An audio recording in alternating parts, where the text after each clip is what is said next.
Is everything all right? You seem kind of down. Yeah, I'm all good. Okay, I'm here for you if you need to talk. Well, do you ever think you would just be so much happier if you had a boy in your life? Well, I mean, kinda. Is that what's bugging you? It doesn't matter. I'll talk to you later. Okay, bye.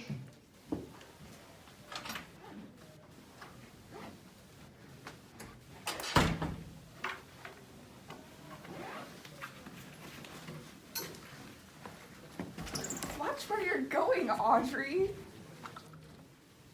Hey, Mrs. Matson, have you noticed Emily being kind of down lately?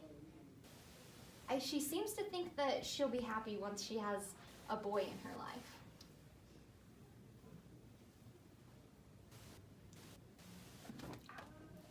Read this. Or here you go. Mrs. Madsen, I barely have time to read Crime and Punishment, Things Fall Apart, the Chapter 9 poetry, let alone this Bible sequel. Well, that's unfortunate. Read it anyways. Hey, Miss Bates. Do you have any books on, how to get a girl?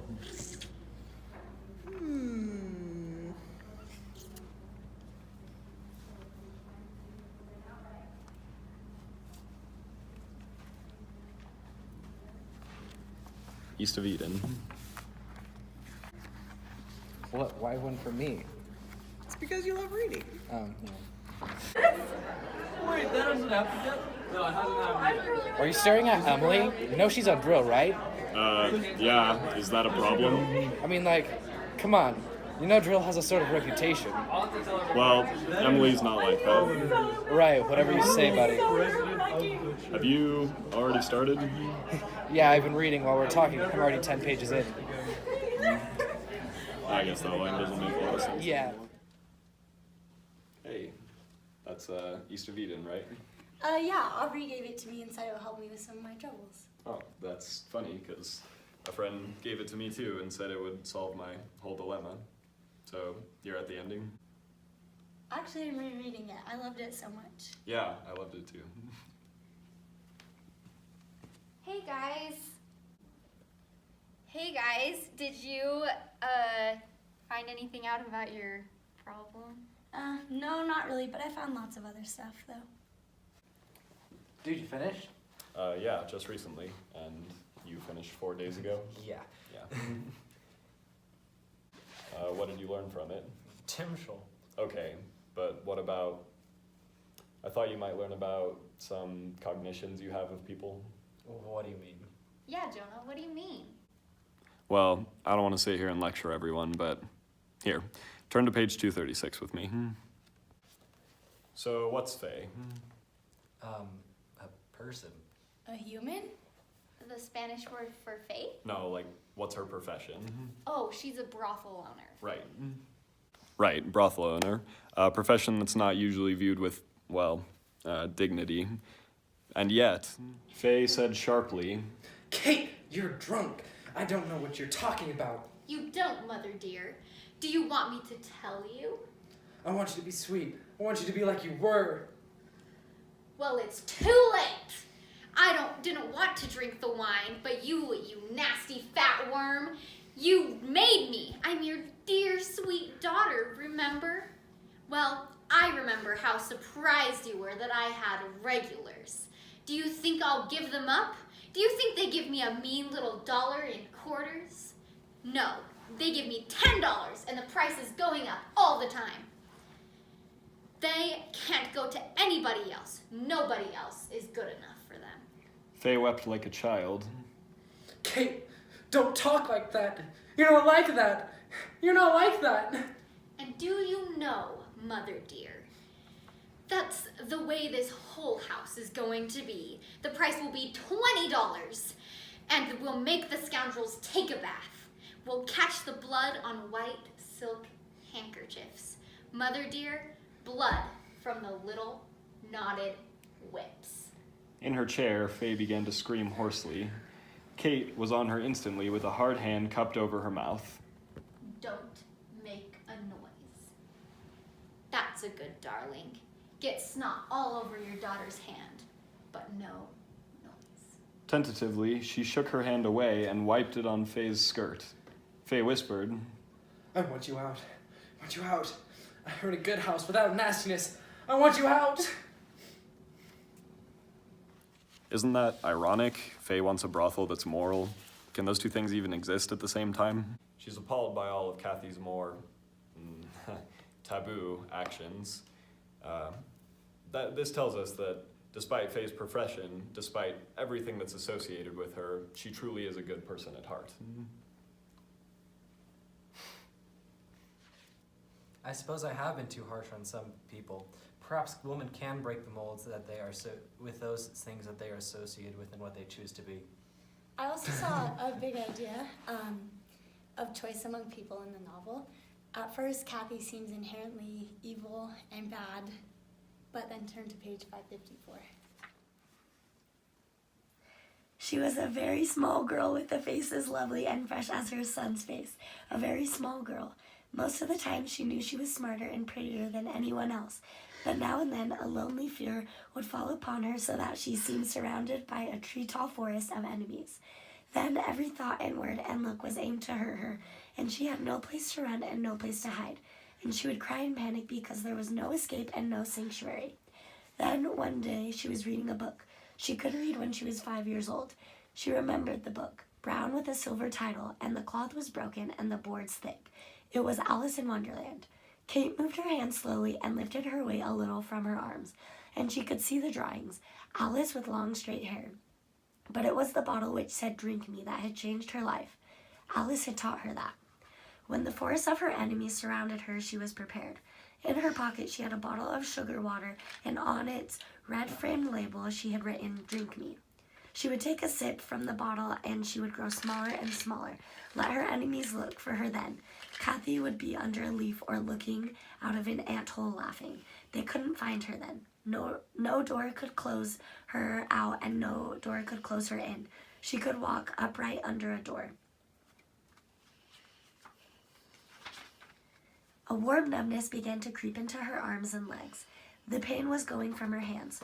Her eyelids felt heavy, very heavy. She yawned. She thought or said or thought. Alice doesn't know what I'm going right on past. Her eyes closed and a dizzy nausea shook her. She opened her eyes and stared about in terror. The gray room darkened and the cone of light flowed and rippled like water. And then her eyes closed again and her fingers curled. And her heart beat solemnly and her breathing slowed as she grew smaller and smaller and then disappeared, and she had never been. When Kathy died, she realizes all along that she had the choice of whether or not she was going to be good or evil. If you'll notice with Kathy, there's a theme of doors. Every time somebody leaves her, they close a door. Kathy wishes at the end of her life that she could walk through or walk under these doors, and that means that she wishes she could better connect with the people in her life. But in reality, she ends up rejecting them, and she never accepts or chooses anything. She just pushes things away. So, no one is inherently bad, huh? Everybody can change? Well, I saw choice too. Choice with expectation. Look at Abra, perhaps the strongest female in the work. Go to page 585. You are changed. Said Lee. You aren't any part a little girl anymore. Can you tell me? I burned all of Aaron's letters. Did he do bad things to you? No, I guess not. Lately, I just never felt good enough. I always wanted to explain to him that I was not good. And now that you don't have to be perfect, you can be good. Is that it? I guess so. Maybe that's it. Do you know about the mother of the boys? Yes. Do you know I haven't tasted a single one of those tarts? Abra said. My mouth is dry. Drink some tea, Abra. Do you like cacao? Yes. Lee said. He is crammed full to the top with every good thing and every bad thing. I've thought that one single person could almost, with the weight of a finger. Abra bowed her head over her tea. He asked me to go to the Alsal when the wild azaleas bloom. Lee put his hands on the table and leaned over. I don't want to ask whether you are going. You don't have to. I'm going. So you see that Abra chooses to be who she wants to be rather than trying to live up to everyone's expectations of her. Once she chooses to let go of Erin's unreal, idolized version of her, she is free to be her own person. If you give people expectations to live up to, then you're trapping them to be someone they don't want to be or to fail. In either case, not good. I suppose everybody has a tendency to build people up in their head. I'll try to see people who for they really are before I make them something they're not in my head. You'll never believe this, but I saw some choice among women. But more than that, feminism, strength and independence in women. Take Liza after Una's death. See page 292. I have wondered why it is that some people are less affected and torn by the varieties of life and death than others. Una's death cut the earth from under Samuel's feet and opened his defended keep and let in old age. On the other hand, Liza, who was surely loved her family as deeply as her husband, was not destroyed or warped. Her life continued evenly. She felt sorrow, but she survived it. I think perhaps Liza accepted the world as she accepted the Bible, with all of its paradoxes and its reverses. She did not like death, but she knew it existed, and when it came, it did not surprise her. Samuel may have thought and played and philosophized about death, but he did not really believe in it. His world did not have death as a member. He, and all around him, was immortal. When real death came, it was an outrage, a denial to the immortality he deeply felt, and the one crack in his wall caused the whole structure to crash. I think he had always thought he could argue himself out of death. It was a personal opponent, and one he could lick. To Liza, it was simply death, the thing promised and expected. She could go on and in her sorrow put a pot of beans on the oven, bake 6 pies, and plan to exactness how much food would be necessary to properly to feed the funeral guests. And she could, in her sorrow, see that Samuel had a black, clean shirt, and that his black broadcloth was brushed and free of spots, and his shoes blacked. Perhaps it takes these two kinds to make a good marriage, riveted with several kinds of strengths. Once Samuel accepted, he could probably go further than Liza, but the process of accepting tore him to pieces. Liza watched him closely after the decision to go to Selena's.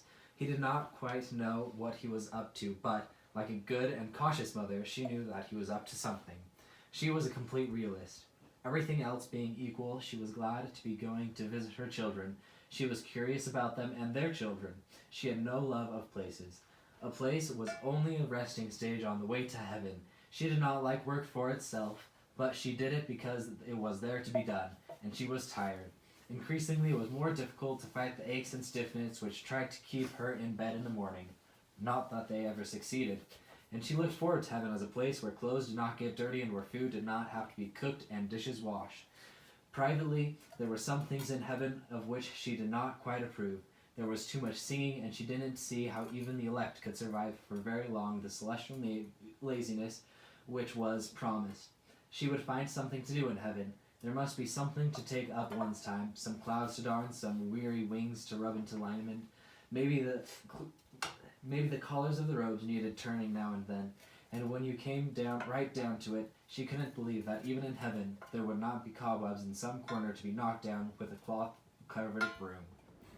You can see here that you don't need someone in order for you to stand up on your own.